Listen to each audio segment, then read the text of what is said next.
Hayathnagar division corporator Congress అభ్యర్థి ముత్యాల చంద్రశేఖర్ రావుపై అర్ధరాత్రి గుర్తు తెలియని వ్యక్తులు దాడికి పాల్పడ్డారు.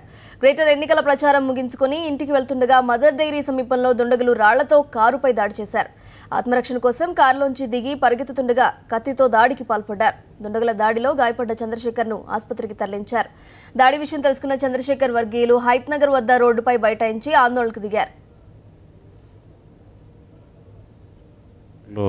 అడ్మిట్ చేయడం జరిగింది. దాని మీద కేసు నమోదు చేసి విచారణ చేస్తున్నాం. సింపుల్ ఇంజరీ ఉంది, మంచిగా ఉన్నాడు. అది ఇన్వెస్టిగేషన్లో తేలుతుంది. ఏం చెప్పలేదు, ఎవరైనా క్లియర్గా చెప్పలేదు, ఏం చెప్పలేదు.